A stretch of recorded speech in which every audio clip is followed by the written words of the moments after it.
All right, talking a little bit about shading your eye. Once we've got the shape, all your parts in and your proportion. Remember, before you start shading, make sure you have some form of highlight drawn in there. I've just kind of got the classic circle.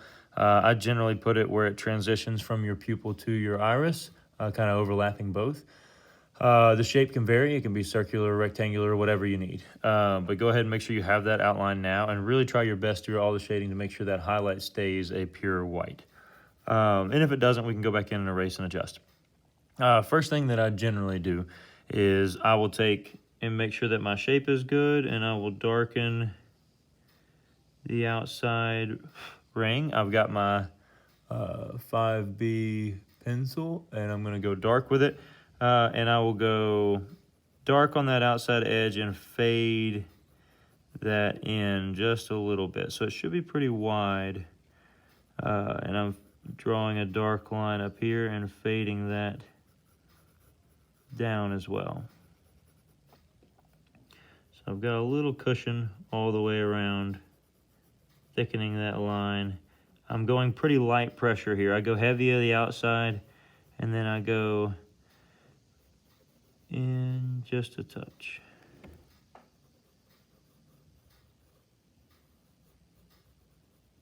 All right, I'm going to go even lighter pressure, and this is where you can even switch to an H pencil if you want. But I'm going to go even lighter pressure, barely pressing down at all, working my way in. And I kind of do a similar fade from the inside, where I have that black line inside coming out. So I want it to be darkest right up against that, and then fading out into this. So I'm with an H pencil now, and I normally just kind of blend it here. But I would like the lightest point to be somewhat in the middle.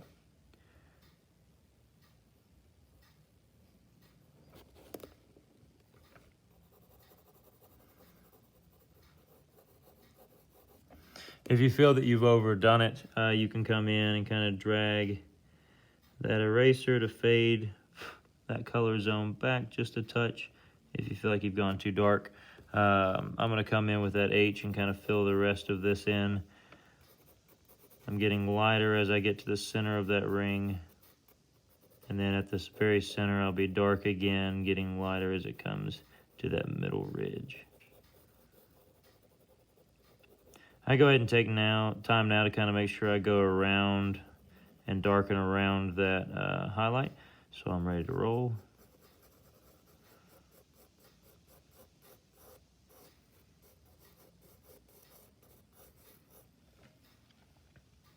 Okay, that's generally how I like to start. Next thing that I want to do is I want to go back, make sure I've sharpened my B, and I'm going to be adding lines coming in. You can kind of see the comparison here. I'm going to create this texture. To create that texture, I'm going to be streaking in from the outside and also streaking out from the inside. So an example of that is I'll be here, trying to do thin lines that taper, some tall, some short.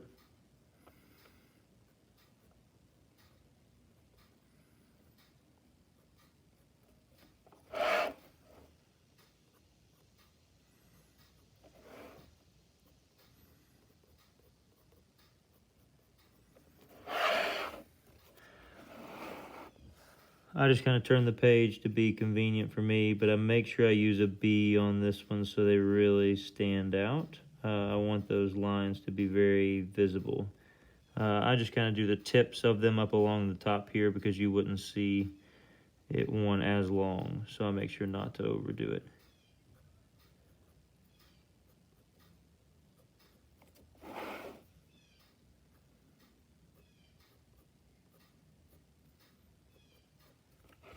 All right, so I've got a variety of distances, and then I'll come from the inside out.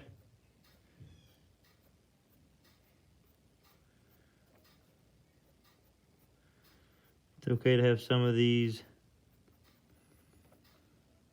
come out and overlap some of the ones to the outside.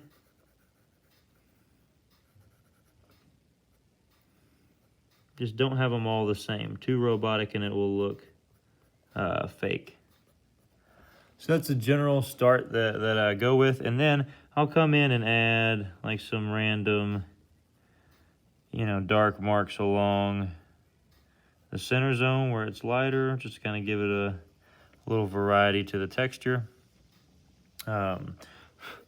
If you want to, you can go ahead and really bear down and come up on this pupil. There's no reason to bear down crazy hard. That graphite's pretty soft. I don't want to break it, so I just make sure to give it some consistent pressure, but nothing insane. Okay, so I should have dark,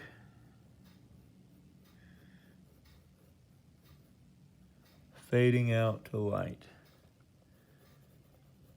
So I want it to kind of be a gradual transition from dark fading to light, but I really want to make sure that top lid has plenty of shadow there.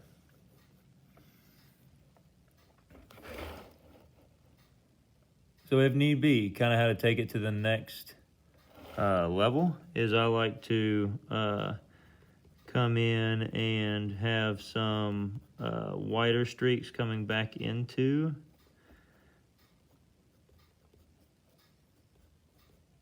the iris. So I'm going darker a little bit around the edge here.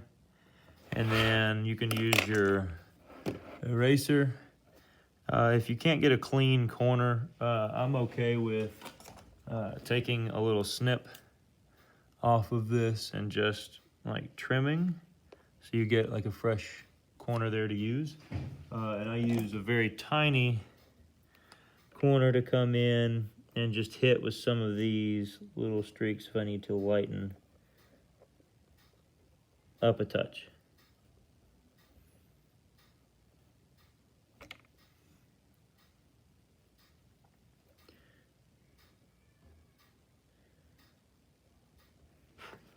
Just to kind of give and brighten up some of those areas. If you're having a hard time with that, let me know, I can help you. And then if I feel like I've gone too light, then I can come back in, darken some of them back up. All right, so that's where I am on that. I would really take kind of a look at this occasionally from a distance to make sure you're happy with the shaping and the sizing. But once you shade, you're kind of locked in, at least to not having it any smaller. So I have that in. I can see some areas that could probably be a little bit lighter now that I step back, but I'm gonna keep going for the sake of this demo. Next is the whites of the eyes. So to make it believable, I'm using an H pencil here. I'm going to bring a shadow up under that top lid all the way across. You can already see it done there on that one. And then from here, I'm going very light pressure. Very light pressure. This is really where you got to show some control, but I'm going darker to these corners just to show that the eye is curving away and giving it that sphere look.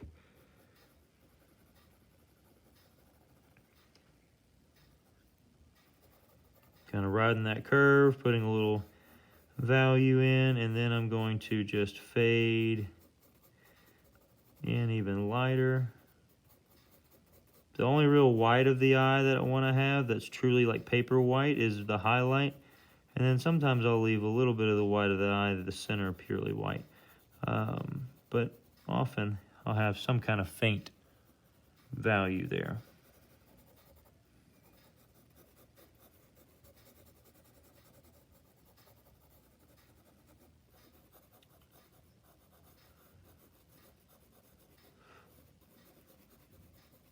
Pretty much I've shaded all of that in now, and then I can come in with a little B if I wanted to darken and deepen some of these folds and overlaps.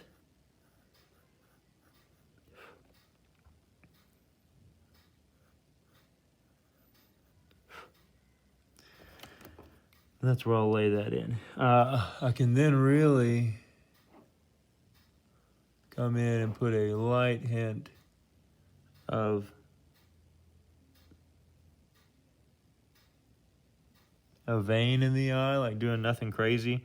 If I feel like I've overdone it, then I can come back in and take some off of it. So like that one to me is a little too strong. So I just come in with that corner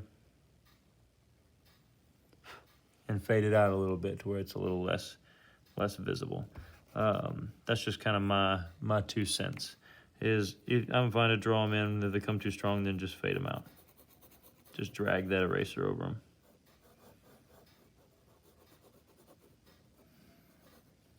And then next thing, once I am here, to make either of these lids pop, I would recommend going with a B along the lid.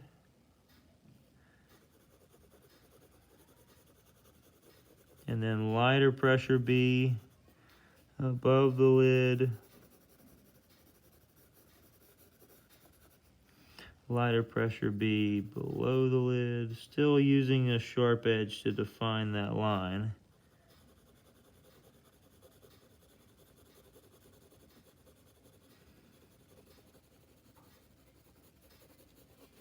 Not doing heavy pressure. Just lighter pressure thus far.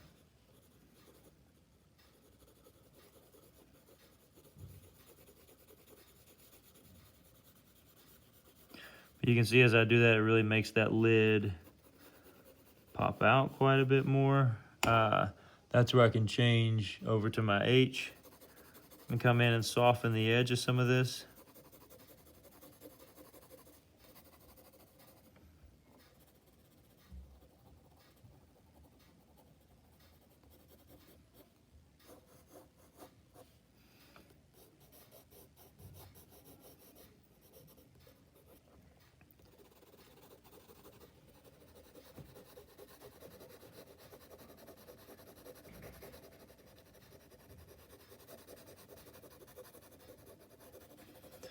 Even with an H pencil, greater pressure along the bottom of that lid.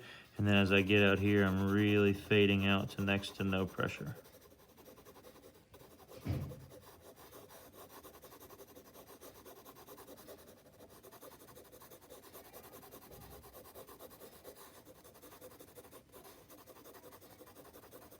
Overlapping these really helps fill in the gaps that the H or the B pencil leaves behind. The H pencil fills in the gaps. The angle at which you shade to me doesn't necessarily matter. I generally try to shade with the angle of like the way I think the skin is moving. But that is not a must. As long as you are showing lights and darks, you're going to be doing just fine.